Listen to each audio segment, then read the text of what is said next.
Hello and welcome to AI4's 2021 Cybersecurity Summit. I hope this new year has been off to a secure start for you and your organizations. We're excited for you to meet our incredible speakers who are leading cybersecurity initiatives at the world's largest companies and government organizations. And a special thanks to our sponsors, Darktrace, TigerGraph, Blue Vector, eSentire, Microsoft M12, and the others who made this event possible. Since we're all about artificial intelligence, we thought it made sense to have an AI welcome you to this amazing event. Without any further ado, please allow me to introduce, drumroll please, myself. In case you couldn't notice, I'm an AI-generated actor. To create this welcome video, our co-founder Michael Weiss simply typed this script into a text box and then the computer did the rest. AI-generated synthetic media like myself can be used in many ways, from marketing videos to movies. In cybersecurity, people like me are considered deepfakes, but I don't really like the term myself. Lucky for you, I represent just the tip of the AI iceberg. Today, you will encounter many exciting innovations and cybersecurity applications that are only made possible thanks to intelligent machines. I wish you an amazing conference experience. Now I'll introduce a human to say hello as well. Take it away, Putrika.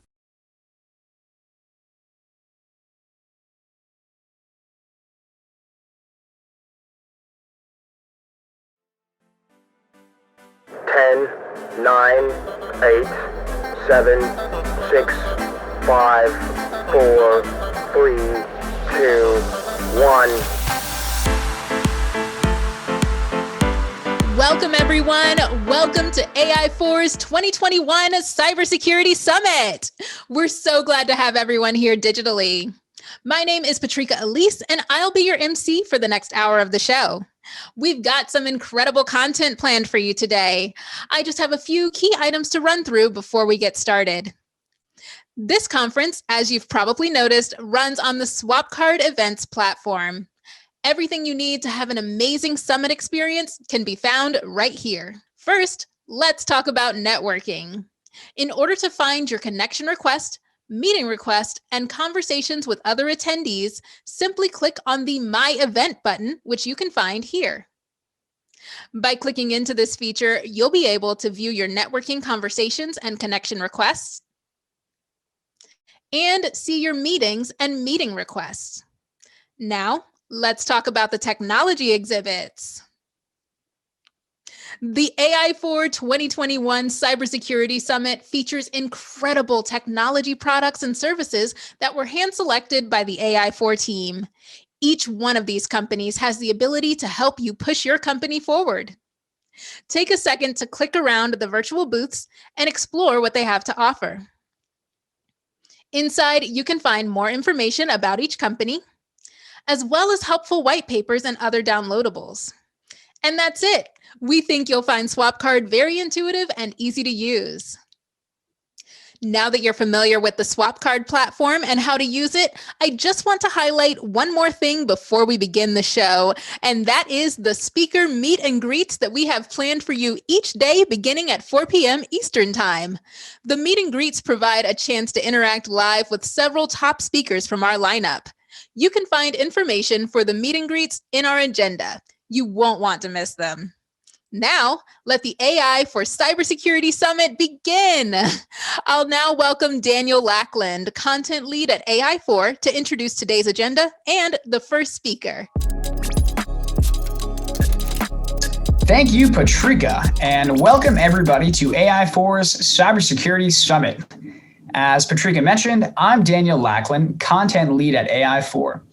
And I've been working hard the past 6 months to gather the best and most informative speakers possible. Today, we're lucky to have leaders from top organizations around the world here to share their experiences in AI, cybersecurity, privacy, threat detection, data security, and more. I'm excited to have you join us, and I hope you'll find value over the next 2 days. In a broader sense, AI4's mission is to create a comprehensive and vibrant peer-to-peer learning environment around AI and its impact across a variety of industries and functions.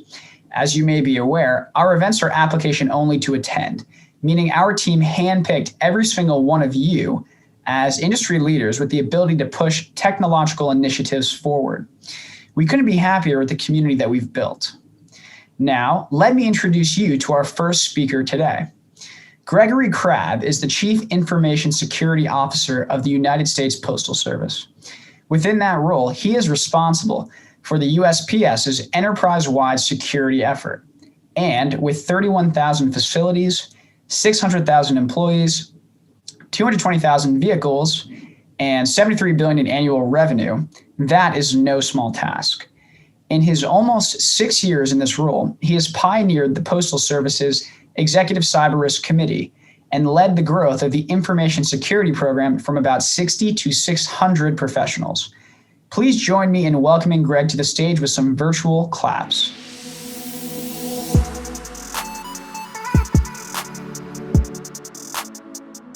I'm excited to be here to share a passion of mine, and that is how do we use data science in order to be able to help secure the Postal Service and the mail that we deliver to you every day, as well as the infrastructure that runs this critical component of the nation. And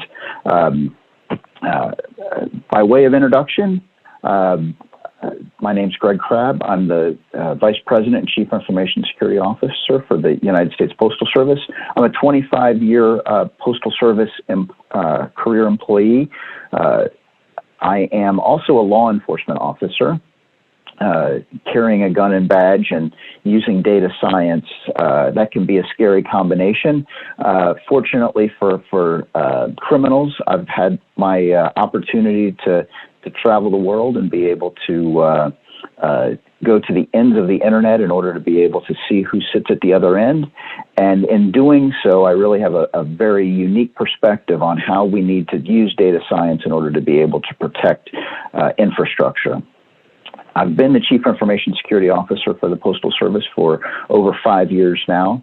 And before that time, I performed a variety of roles around securing the products and services of the Postal Service, as well as I mentioned, chasing cyber criminals. So hopefully some of those insights will shine through in my talk today.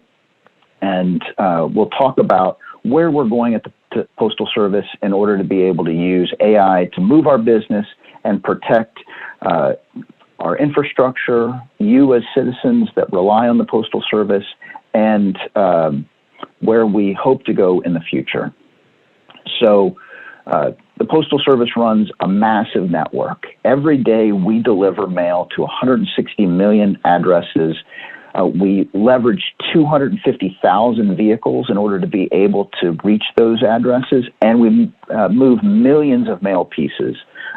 Last year, at Christmas time, from Thanksgiving to Christmas, we moved about 1 billion packages, which is just amazing.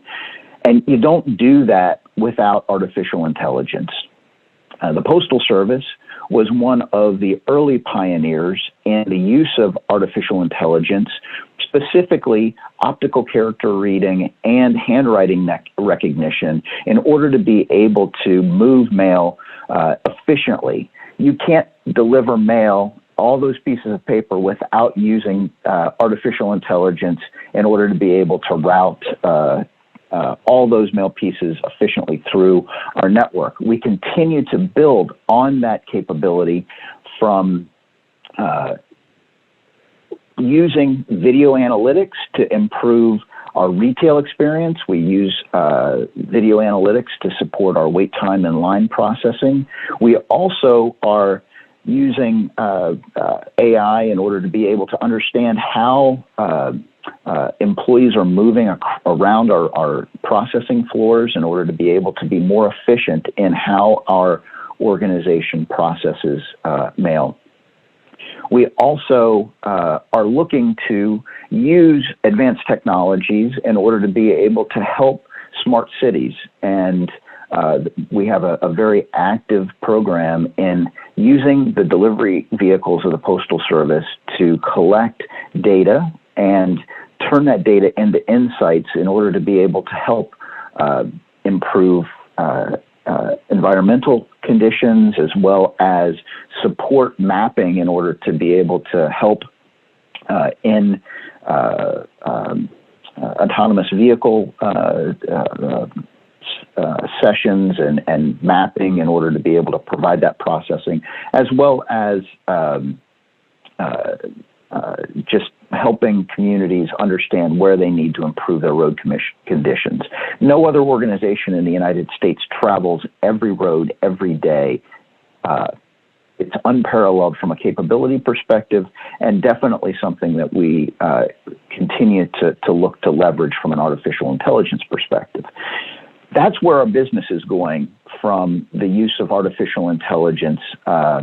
And really, the Postal Service exists at the edge, and our future is really how do we marry artificial intelligence and Internet of Technology, Internet of Things, in order to be able to provide for the future of the Postal Service. I'm going to turn my focus now to a little bit of a discussion about my information security practice. I have a full-featured information security practice that's focused on protecting, monitoring, responding, managing, and innovating our infrastructure in order to be able to deliver a secure on the secure promise of the Postal Service. We have over 400 professionals that are devoted to the information security program. We protect massive amounts of mail processing technology. We've got a lot of devices that are connected to the network, everything from the mobile device that's used to scan the package that provides for delivery to the infrastructure that allows consumers to interface with USPS.com. And so leveraging the capabilities of an information security practice with the data insights that artificial intelligence and machine learning can make really is key to the success of my organization. And I want to spend some time talking about where we're going from a information security perspective. What does the future look like? I'll talk about some of the projects that we're working on now in order to be able to protect our consumer experience and where we're going with some of these technologies into the future. So some of our digital space that we manage from a Postal Service perspective. For some of you may be familiar with informed delivery. We only have 33.5 million consumers here in the United States that are signed up to see mail piece images that are coming to your house every day. The only way we can do that is do optical character reading on each of those. So AI is a key function in order to be able to deliver that product. My responsibility is to help you get enrolled and manage that experience and assure that the right person has access to the right images for that experience. We process 9 million hold mail requests. So when you go on vacation, we want to make sure that we're providing a secure hold mail experience. We process about 36 million change of address transactions on an annual basis. A lot of people move. And then we also have a very robust .com practice, 35 million click and ship transactions. Click and ship is online postage that some of you may use to for your own needs. A lot of other digital transactions. These are just a few. One of the things that I found interesting is some days over the holidays, we were seeing 1 billion transactions against our product tracking system, which is just enormous. Obviously, when you're dealing with this level of identity, fraud comes into play. Fraud is up. Fraud involves a lot of different components. Account takeovers are significant. New application fraud is always a challenge. The Postal Inspection Service, the law enforcement entity that I hail from, arrested over 2,000 people that from last year that were engaged in fraud that involved identity and the mail. And so what do we do in order to be able to help provide better insights to those investigators and to improve our customer experience relative to this online enrollment capability that we have. We use a lot of data science and machine learning in order to be able to provide the insights that we need in order to be able to move our business. So that involves business rules. How do we identify the best rules in order to be able to assure that the end consumer is who they say they are, as well as the address that they say they're associated with? We have a lot of alerts that we put in place to identify suspicious activity, and those get consolidated into business rules that are instantiated into our various information systems. We do anomaly detection. Obviously, fraud is an anomaly. And so how do we compare baseline behaviors against abnormal behaviors in order to be able to identify anomalies? And this is an extremely important capability so that we can prevent individuals who want to access, inappropriately access services of the Postal Service and commit fraud from doing so. We take all of that transactional information, we leverage machine learning to develop historical trends, as well as train models that help us to be able to make better decisions on whether a consumer is enrolling properly in our systems. And then we do network analysis. So we take all of that transactional data and we identify and uncover patterns that help us to determine where a fraud group is operating.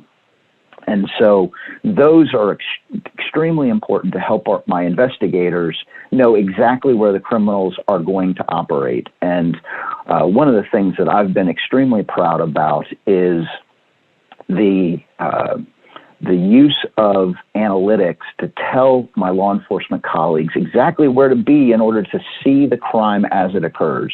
So if somebody tries to steal something, that we can provide that they leave some sort of digital trail, we can help position the law enforcement officer to take immediate action. And nothing gets me more excited than hearing about postal inspectors being on site as the crime is occurring, because we've been able to tell them exactly where to position. And then we have so much other data that we need to take into consideration from texts and images and all kinds of things that help us to provide better insights as to whether transactions are appropriate or not. And that's our unstructured data analysis activities. So a couple of years ago, I was struck by a very sad story. We have 250,000 mail carriers, letter carriers on the street every day. My grandfather was a letter carrier. I'm a third-generation postal employee. The protection of our postal employees is extremely important to me. And a couple of years ago, a postal carrier was out on his route in Miami. His name was Bruce Pardon. And Bruce was delivering the typical mail that was in the mail bag that he does every day to an apartment complex. And a couple of thugs approached him and wanted access to his postal key that could open up the mail lockers where he had just deposited the mail. And these criminals had conducted fraud against the IRS in order to be able to misappropriate refund checks to these addresses. Unfortunately, a melee pursued, and Bruce was killed in the line of duty, and his key stolen. The fraudsters got access. The criminals got access to the checks. Fortunately, we were able to do strong analytics and identify who they were. That story really propelled my interest in using data analytics to be able to provide intelligence-led policing to help these problems. And we have so much more to do. I've talked about the types of things that we do in order to be able to protect our infrastructure, our postal service presence that we interact with you on a daily basis with. And we're very well positioned. Every day we deliver to 160 million addresses. Every day we have millions of touch points that allow us to see the name and address association that is related to each mail piece that we provide or send to you or deliver to you. And with that, it gives us an opportunity to understand what is proper and what is not. And so data management comes with an opportunity for us to identify trends, to find risks and potential cyber attacks. And so how do we leverage these capabilities to deliver an improved experience for our customers? And so recently we received a significant investment to develop an advanced analytics platform that's going to leverage artificial intelligence and machine learning. This platform is called Address Verification, and it's going to help us improve our customer identity verification pass rates. It's going to help us validate business customers. There's not a really good business customer validation process that exists. And we're going to enhance our own address quality products. We think that this will make our experience with our customers stronger to be able to fight the fraud that occurs in the mail system. We'll be able to build bigger, better partnerships with our mailing community, the people that really depend on the Postal Service in order to be able to deliver. These are e-commerce merchants, all those Shopify merchants out there, all the Amazon sellers that depend on the mail to be able to deliver. And then we see that we'll be able to leverage the information to generate new revenue streams as well as reduce the costs of delivering the postal services to the country. It's a really exciting opportunity for us. This platform is going to be built off of a three-stage approach. The first is going to be gathering information to be able to support the model. Analyzing mail, package, and volume data at an individual level, at an address level, in order to be able to make sure that we have a strong association to you and your identity at your address. And we're going to compare that with all of the other data sources that we have available to us, whether it's our address management system or whether it's the click activity that you make in interacting with our informed delivery product. All of those data sources that are available to us to basically make sure that we have the right person at the right address doing the right activity. And then we're going to analyze that and develop confidence patterns. And what are the behavioral tendencies? Obviously, folks that have lived in their house for 15 years, their behavioral tendencies are very strong. Folks like students that are heading off to college, their behavioral patterns are very different, but we will analyze how those characteristics provide us assurances that we have the right person associated to the right address at the right time, which will help our mailing community understand exactly that they've got the right folks in order to be able to engage in transactions. And then we're going to develop a scoring process that allows us to provide a confidence rating that I'm associated to my address. This is going to be significant for other government agencies. I talked about IRS fraud, for example. There's other government agencies that are defrauded. Recently, we've had significant increases in the fraud that's associated to unemployment claims. And we're going to use those in order to be able to support the community. And in the future, I see that this could be very helpful to the financial services industry. The best way to assure identity is physical presence over time. A financial institution or an e-commerce merchant should provide and obtain assurance that these individuals and transactions are who they say they are, engaged in a solid way. We have strong know your customer assurances that can really help the community. So that is the future of artificial intelligence and machine learning as it relates to identity in the Postal Service. This is just a snapshot of what's available to us from a future state perspective.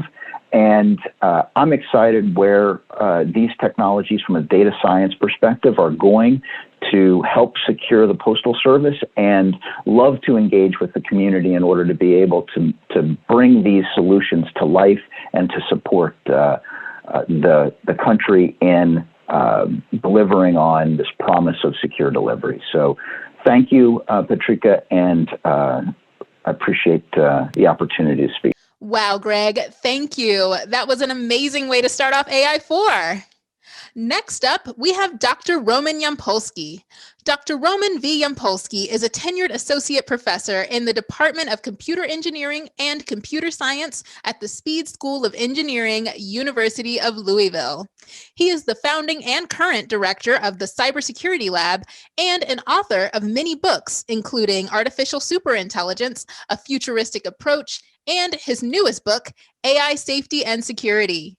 During his tenure at U of L, Dr. Yampolsky has been recognized as Distinguished Teaching Professor, Professor of the Year, Faculty Favorite, Top 4 Faculty, Leader in Engineering Education, Top 10 of Online College Professor of the Year, and Outstanding Early Career in Education Award winner, among many other honors and distinctions. Please join me in welcoming Roman to the stage.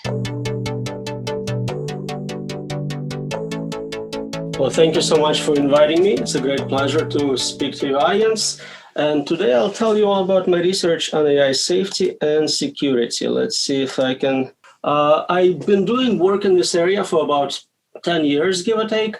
And I'll try to compress all my knowledge in that field to about 20 minutes. I'll start by telling you what is AI safety and security. We are all trying to create more capable artificial intelligence, more capable systems, but we want them to also be safe and secure, safe for users and secure against hackers. So really, it's a kind of intermingled field between machine learning and cybersecurity. What we have today is artificial intelligence. We have Siri, we have self-driving cars, but I'm very interested in trying to understand what we can expect in the future, long-term future, near future.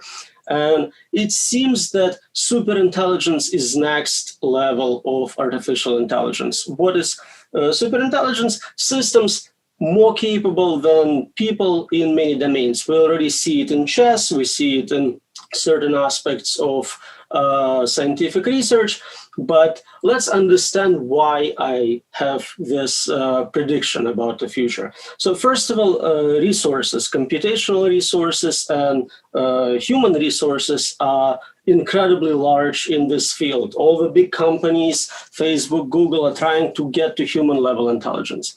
Additionally, White House, European Union provided unprecedented levels of funding for this type of research. We now have conferences in this field. We have very good progress in all the benchmarks. So it's possible it will happen. Now, immediately people want to know how soon will it happen? How soon can we expect super intelligent machines? And it's very hard to make predictions, especially about the future, but I rely on work of Ray Kurzweil. He's a director of engineering at Google, and he does beautiful work with prediction curves for exponential technology. He says that 2045, or maybe even sooner, is the likely date that we have sufficient computational resources to emulate human brain. So we'll have capability to do what a human brain does. And as long as software is developed to take advantage of this hardware, we'll get to super intelligent performance. What are different properties of super intelligent systems? So obviously, kind of by definition, they're super smart. What does that mean? In any given domain, such a system is smarter than any given human. We have examples from different game worlds, chess, checkers, Go. We see it now with self-driving cars. They are safer than average human driver. And slowly, AI takes over all the different fields until eventually science and engineering themselves become a part of this AI-dominated category. We also can predict that the systems will be super complex. What does that mean?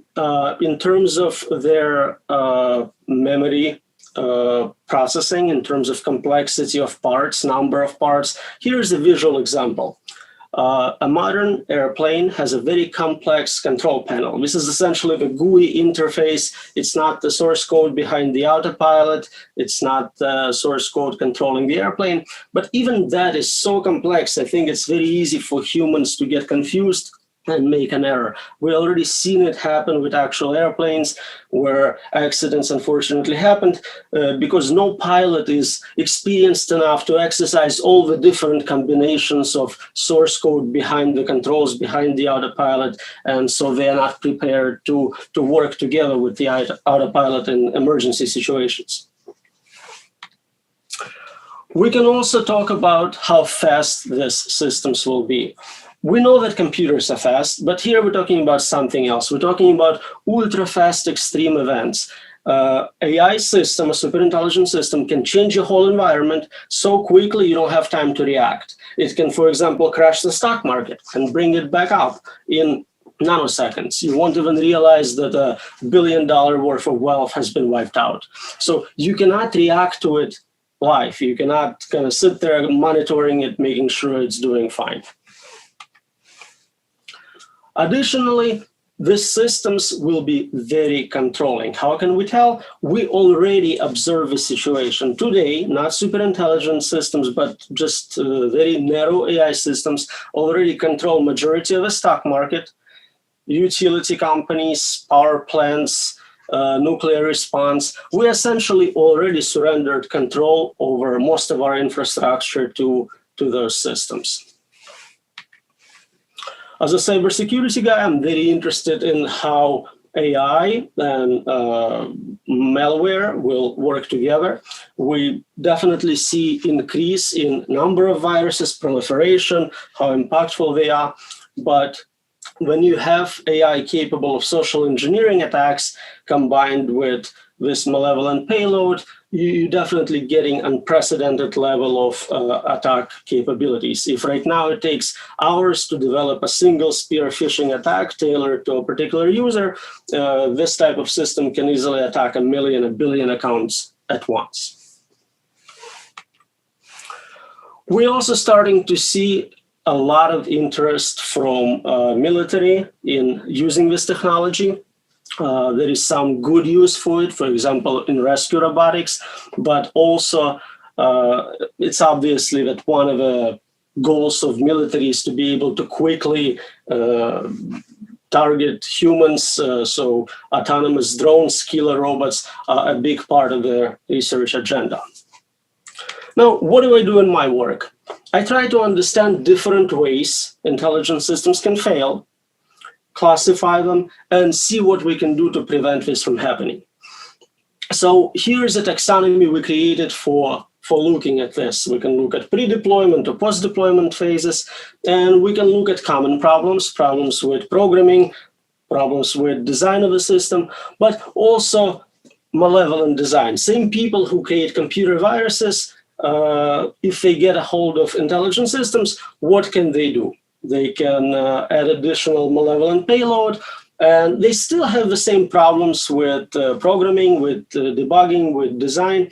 So it's a strictly most challenging case to address. How do you deal with insider threats in case of AI being developed at some company and internally is being misused?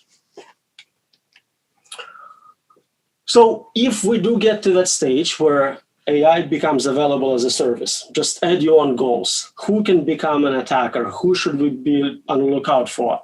And the problem is that really anyone, whatever they're teenagers, hackers, foreign military, governments, all of them can just add their own goals and use this amazing technology for malevolent purposes. What can they possibly do? Well, they're limited by their own imagination and actually capabilities of the superintelligent systems. They can take over cyber infrastructure. They can engage in social engineering attacks on large scale. And very importantly, they can do something we cannot predict. We're not super intelligent, so they would engage in unknown unknowns, attacks for which we cannot really prepare because we don't anticipate they are even possible. So I don't want you to think that the problems will only start when we get to super intelligent level. Even today, with existing systems, they are already being used for spear phishing attacks, for social engineering attacks, for spam. I want to show you technology which exists today. So one capability AI has is generating artificially pictures, videos, audio. And this is technology we only had since about 2014. But the progress in it has been really exponential. We went from black and white, low resolution images you can see on the bottom of that slide to really, you can't tell if it's a real person or a fake person, if that image is real or fake. Now, there are also recent experiments with creating optical illusions, images which deceive human visual system. For example, there at the top left, you see an image of either a cat or a dog. Most people looking at them will get a perception of two different types of animals, but they're really just different in a few pixels. They were on purpose modified to create this capability. So for this technology, right now is the 2014, we are just starting to develop it. Progress exponentially 5, 6, 10 years forward. What type of optical illusions and human visual system manipulation can be achieved at that point for, again, malevolent purposes? In the right top corner of the slide, you see two pictures which may look almost identical to you, two faces, but they are optical illusions designed to fool other AIs, other machines. For a machine, one of those is almost with 100% confidence picture of a male, the other one is a female. So while a human would not notice a difference, this is an attack against intelligent face recognition system. The good news is there is a lot of understanding of problems we are facing and a lot of books, a lot of research coming out to address those questions. I have my book there with some really accomplished collaborators. We're trying to understand how this technology and malevolent aspects of it may impact economics, politics, law, and obviously computer science. So in terms of trying to understand what solutions we can propose, we surveyed pretty much all the literature we could find at the time on how to handle malevolent artificial intelligence. We found about 300 references, and we can't really tell you about all of them in detail. We classified them, formed them into groups, and I'll give you some examples of what people have proposed. Please do note that the earliest reference we have there is 1863. That was the first time we found someone saying, hey, machines are getting out of control. So that's really interesting. So the first proposal I've seen people kind of make is do nothing. I don't have a picture for it. I don't have any additional information to give you. The idea is that either we're not going to succeed, we'll never create super intelligent machines, or because they are so intelligent, they'll just be nice to us. We don't have to worry about this problem. I think it's problematic. First of all, the main problem is you can't get funding for this, right? You cannot get a grant for this type of research, so I'm very much against it.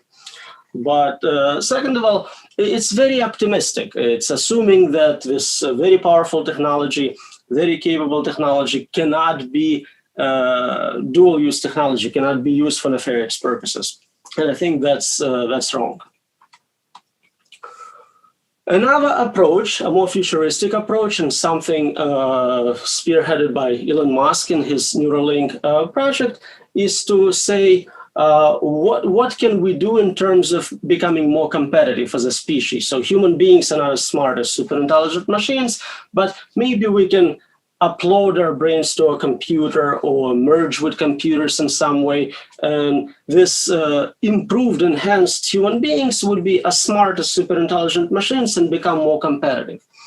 It is a very interesting approach. It may succeed, but the problem is it feels like in a process we stop being what we are. We kind of stop being humans. If you are a piece of software running on a laptop, can you really claim that we saved humanity and preserved it from any dangers of artificial intelligence?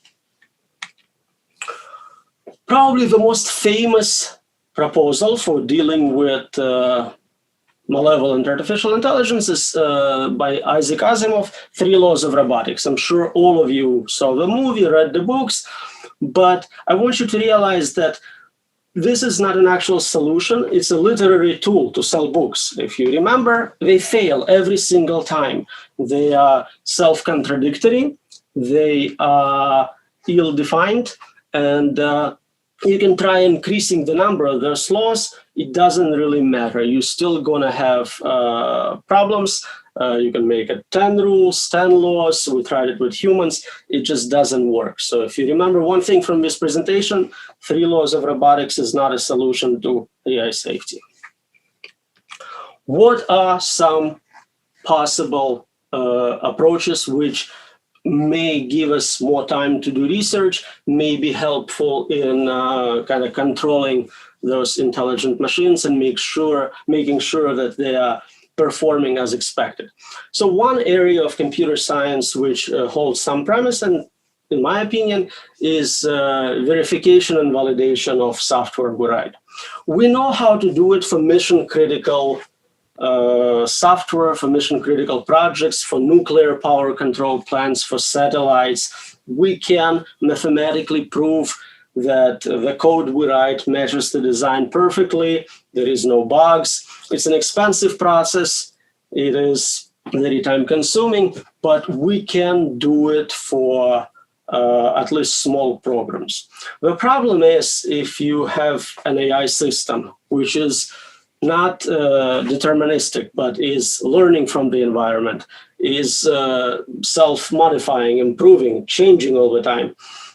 We don't know how to control that process. We don't know how to verify that a system operating in a novel domain, in a situation it's never been in before, is performing according to specifications. So this is an open area of research, how to do software verification for self-improving systems, self-modifying systems. And it's something we are very interested in doing additional work in.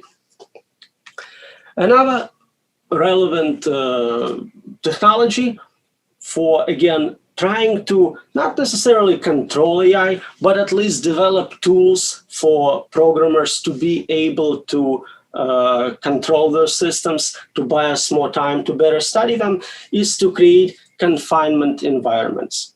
So if you think about how computer viruses are studied, we get a computer virus, we put it on an air-gapped system, isolated from the internet, and we try to study what it does, what servers it tries to communicate it, what information it's sending in and out. The goal is to fully understand how it works in a safe and controlled environment.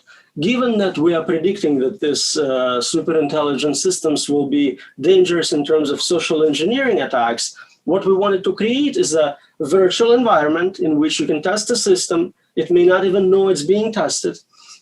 And we can control information going in and out. We can decide exactly how much information system attains. It can learn by having access to internet, so it's obviously disconnected from any external parts of the network. And we can give it just enough information to kind of showcase its capability, and same with communication to the user. Even those testing the system are not safe. It can use different social engineering techniques for an attack. So we can limit amount of information flowing in both directions. And we can also integrate a reset option, kind of shut it off button for restarting the experiment. So the system doesn't learn from multiple sets of repeated experiments. We can control what information it gets, where it goes, what it does. So this is not a solution. This is, again, another tool to try to address this problem. I want to conclude by giving you this list of different examples of how historically AI systems have failed. We see this exponential growth, and it seems that AI failures are growing both in frequency and severity, proportionate to AI capabilities. I have a recent paper which takes it not just to 2016, but all the way to 2020, and tells you what accidents you can predict might happen in the future and how your technology, your service may be impacted by those possible dangers. So thank you so much. And if you are interested in learning more, you can see different papers I wrote on this subject. They are available for free. You can find them on Google Scholar. And if you want to contact me, ask any questions, I'm very happy to answer them. You can get in touch on Twitter and Facebook. Just don't follow me home. Thank you. What a great session. Thank you, Roman. Next up, we have Nicole Egan and Justin Fier.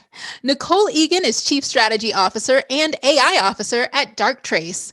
Her extensive career in technology spans 30 years working for Oracle and early to late stage growth companies. Nicole identifies and shapes Darktrace's strategic plan, leads the company's AI vision together with their CTO, and provides product strategy and direction.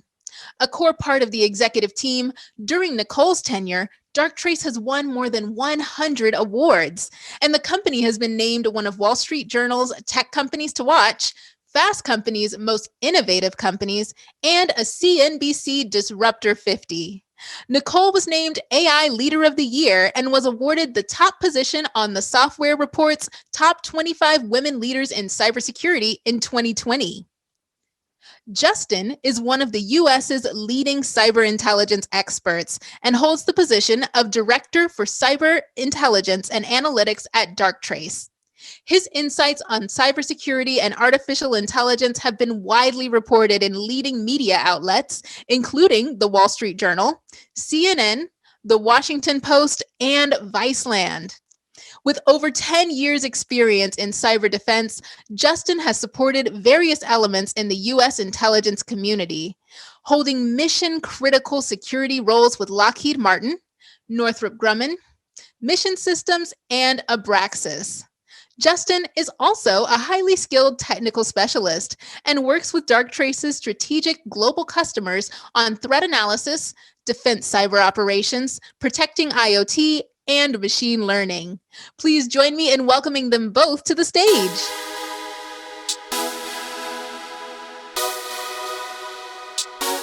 Hi, everyone. I'm Nicole Egan. I'm one of the co-founders of Darktrace and our Chief Strategy and AI Officer. And with me today is Justin Fier.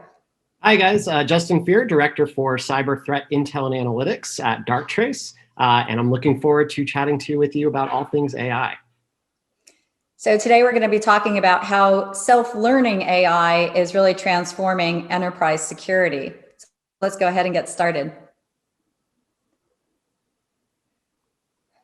So we're really entering a new era of cyber. And what I mean by that is that the scale, the sophistication, the speed of the attacks are greatly increasing. And we, of course, saw that at the end of last year with SolarWinds, obviously a sophisticated supply chain attack. I was speaking recently with one of Darktrace's customers, and this is where the quote comes from on the screen here, which is, mark my words, SolarWinds could be the death nail for all signature-based approaches, if not now, in the coming year or so. And this really, I think it was an eye-opener for everyone of why some of the existing approaches weren't quite up to the task. This is on the backdrop of the fact that, as we all well know, we're all been working differently, and companies have been doing, I think, a brilliant job of embracing all kinds of new emerging ways of working, new architectures, new technologies, but as much as we've all pivoted and changed, the attackers have used this as an opportunity to also change their business models simultaneously. And that is adding to the fact that many security teams are, I think, at the brink. They're really feeling stretched and overwhelmed. And even if you have world-class security experts, what's happening right now is even if the human eye can detect some of these very sophisticated types of attacks, they just can't react and respond quickly enough. So let's go on and talk about kind of why maybe the first generation approaches are falling a bit short and aren't able to kind of adjust and pivot as fast as the rest of us have. And one of the reasons is they tend to be retrospective. So in other words, they are looking at oftentimes historical attack data. And even if they're a newer tool, maybe using machine learning and AI, but are still analyzing those historical attacks, it's retrospective. It's not able to kind of figure out or second guess, and who can? None of us can second guess what that next attack is going to look like. They also tend to be relatively static. In other words, some of them are kind of using either rules or pre-programming in some way, or even if it's again more the latest technologies, but you have to humans have to configure them and maintain those configurations. And then finally, this industry grew up through through siloed point solutions. It was kind of people actually define, and often they ask Darktrace, what are you? Are you email security? Are you cloud security? Are you network security? Are you endpoint security? The answer is that, to find these more sophisticated attacks, you have to have the AI be pervasive. So you can't have this kind of siloed approach. So there's three main principles I'd like to talk about that we really think about at the heart of kind of this new breakthrough approach during this new era of attack. The first is a really important principle, which is self-learning AI. And I know, we're at an AI conference, everyone's going to be talking about AI, and there's all different merits to all the different approaches. We're strong believers for cyber in particular, that the self-learning approach is really foundational and fundamental. A couple of reasons for that. First of all, it deals with uncertainty. But second of all, and very importantly, it can learn the DNA of the company. It learns normal business operations. So we're talking about machine learning that really sits inside our Darktrace customer, and it actually kind of runs, if you will, in the background, and it's constantly learning and adapting to any changes in the environment. And it's fundamentally learning the patterns of life of every person, all of the business processes, and really all of the machines and computers and even sensors and IoT devices that are part of that digital ecosystem. So that self-learning, we found I'm not going to trivialize it. This probably was the hardest problem Darktrace had to solve, was getting the AI to be strictly self-learning without any human intervening. In fact, Darktrace is actually runs everywhere. We can even get it to run in very small form factors, in software agents. It actually even is up in space, right, on satellites, where you can't possibly have a human managing the training data sets. The next foundational principle that's really important is this pervasiveness, right? It has to be plumbed everywhere. You have to break down these silos. The other thing that this has allowed us to do is it really means that we've also been able to change kind of how the technology itself even responds. So for us, this AI being pervasive, it's not only AI for the analysis piece, but most importantly, I think, is the fact that we've allowed the AI to actually even go a step further. It's making decisions and it's taking actions. And I know a lot of times when we say that we're allowing it to make decisions and take actions, we often get the reaction, well, if AI is it a black box? And what if it makes decisions that, or takes actions that we didn't want it to take? It's actually the opposite. And that goes back to the first principle, right? Is this fact that because it's learned normal business operations, it can actually enforce normal business operations and those normal patterns I spoke about at a very, very precise and very granular level. Now, that's all great that we can talk about this clever AI and all these principles, but at the end of the day, we have to take all of those sophisticated technologies and we had to make it very easy for Darktrace customers to deploy. And what we've actually done is we've created 3 core products. The immune system itself, which is the self-learning that understands the AI, understands normal, understands those deviations from normal, and when something could be an early stage of an in-progress attack. We then get into the AI analyst, and I'm not going to steal Justin's thunder, so I'll leave that one to him. And then we get into the ability for the machine to take that precise, rapid response, which is something we call Antigena. It's all that pervasive AI technology that runs everywhere across email, SaaS applications, clients, cloud, network, even industrial control. A lot of times people forget it's actually where Darktrace got our start. We actually work in those SCADA and national critical infrastructure environments, and then finally with the OT devices.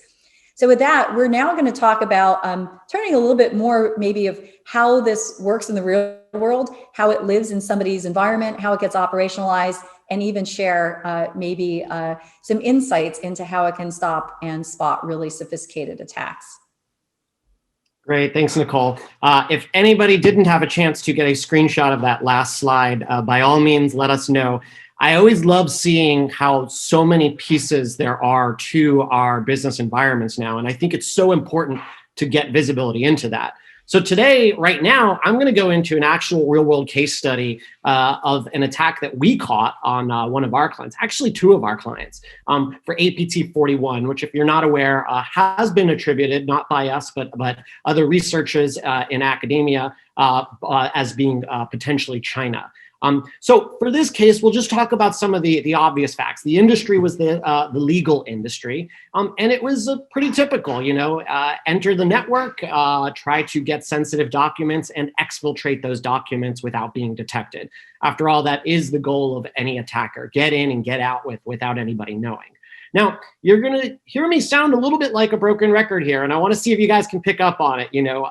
We're going to talk about all the unusual things, the anomalies that were spotted along the way. And we're also going to show you how there was actually no human intervention here, how all of this was detected with what we call the cyber AI analyst. So before I give you guys a little detail about what the cyber AI analyst is, let's talk about what this actual attack looked like. So as you guys can see here, it's a pretty common attack vector, and I apologize, I'm going to look at many of my different monitors here to get all of the good notes and facts for you, but pretty standard attack. We've got our initial compromise happening on March 9th. Followed by, same day, a couple minutes later, download of command and control C2 software in the form of a Cobalt Strike beacon implant. If you're not familiar with that, Google it. There's lots of great information about what that is. And then, of course, on the same day, yet, seconds later, we had our initial command and control C2 beaconing out to that rare and anomalous destination. Of course, same day, now even later in the day, few hours, we've got our secondary command and control. This is pretty common practice. Just in case we lose that first form of communication, we've got that second form of communication in place. And then last but not least, 2 hours after that, we saw further tooling in the form of Meterpreter shellcode for that Cobalt Strike beacon. So, there's nothing wildly crazy about this attack. It follows the pretty standard attack framework that we're all so familiar with. But you'll notice here, we started on the 9th at 1246 UTC, and it extended till 1600. So, a rather short period of time and hiding amongst a whole lot of noise. So let's talk about how we detected this with little to no human intervention whatsoever. So first and foremost, what is the cyber AI analyst? This is a fascinating project. As an analyst myself by trade, I love talking about this because I was one of the subjects that they studied. Darktrace, like any machine learning product, needed data. You need a lot of data, to train your system. And in this case, we used our own analysts as that data set. I've got 100+ colleagues all over the globe. Some are former intelligence officers like myself with decades of experience, and others are newer to the industry. And what we found with watching them, with their consent, of course, was that, Human analysts tend to ask similar questions. When they're presented with inputs, in this case, dark trace model breaches, they ask similar questions, they form similar decision trees, and they go down similar paths, eventually leading them to a hypothesis. And we found while looking at that data set, which by the way took 3.5 years to collect, was that we were able to extract that human question and answer thought process from that data set. Using supervised machine learning, unlike the unsupervised machine learning that Nicole talked about earlier, we trained what we call the cyber AI analyst. Now, the reason this is so fascinating is because this is an AI version of me and my 100+ colleagues around the globe. And it means when I log into an environment now, I don't bother scanning through all the different model breaches. I immediately go to the AI analyst, because if I don't do that, I'm really just doing double the work. If it's asking the same questions I'm asking, I might as well look at what it finds to be interesting and see if we're aligned. And 95% of the time we are, if not more. And so what you see here on the screen is an actual live shot of the AI analyst and how it detected this. So that first box you see on the upper left there, Mildesk 01, is the actual case we're talking about here. And you'll notice there's 3 different bullet points underneath. And that is each part of the attack as it unfolded. So I want to show you guys another more detailed screen. This is a live screen capture from this particular find. I'm going to reiterate, and this is the broken record part, there was no human intervention in this at all. This was entirely an AI that saw every anomaly along the way. It went out and asked the very questions that a human would ask, myself, and then it actually found the answers to that and put it in a really nice and easy to read conceptualized report that you see here on the screen. So you can see here, first, we've got a really nice timeline of events, which sounds crazy, but can oftentimes take the longest for an analyst, if an analyst, a human analyst, even has the ability to decide that something that happened at 12 o'clock on Monday is related to the same thing that happened, maybe 2-3 days later. The next thing is below, you see in each of those individual tabs. And that is each of those stages I talked about 2 slides over. The AI analyst had the ability to say, I saw this unusual SSL command and control. Let me ask some questions about that and go find the answers. And then, oh, by the way, I also saw some unusual HTTP command and control, as you can see with the next tab over. Now, the format's going to look the same. The summary might even sound a little similar, but the question and answer part is going to be totally different. And that is the fascinating part of AI analyst. It truly does triage based on the inputs. There's no predefined anything here. It is asking the questions based on what it sees from the environment that it's in. So we've established that it found the 2 command and controls, but we talked about a couple slides ago, it wasn't just command and control. The final part of that operation was downloading the payload. And we caught that here as well, as you can see in that last tab, suspicious file download. And you guessed it, the question and answers are different. So each of these tabs presents different answers. Now, I want you to ask yourself, going back, how long would it have taken me to go out and find all of that data that was there on the screen? Whether you're using Darktrace or another tool, it can take you some time. In this case, I was able to read the report in 2 or 3 minutes and decide right away, we need to put additional human eyes on this.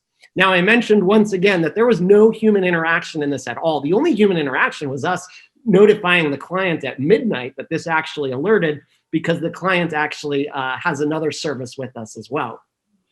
But the great thing about this is the client in this case, all they had to do in the morning was download the report, read through the items. They already had all the intel they needed to brief upper management and even create an after action report as a result of this. Now, I want to ask the audience, did you guys miss something here? Because there was no data exfiltration. And that's because this all was caught so early on that they were able to stop this before the attacker was able to move laterally and even get to those sensitive documents.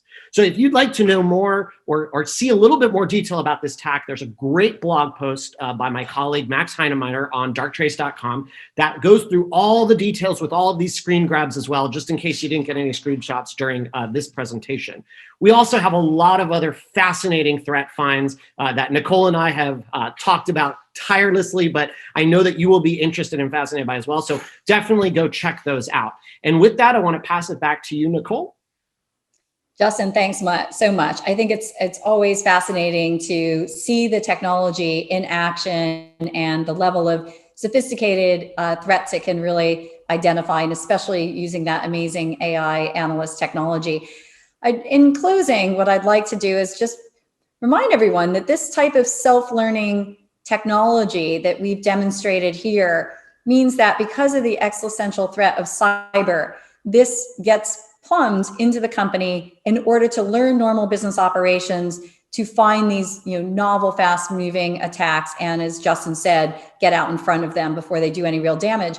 But really, maybe spend some time today thinking about how this self-learning approach and the fact that it's learning normal business operations at a very granular level in your businesses can be used for other kinds of AI projects as well. So thanks so much for joining our session today, and we'll leave it there.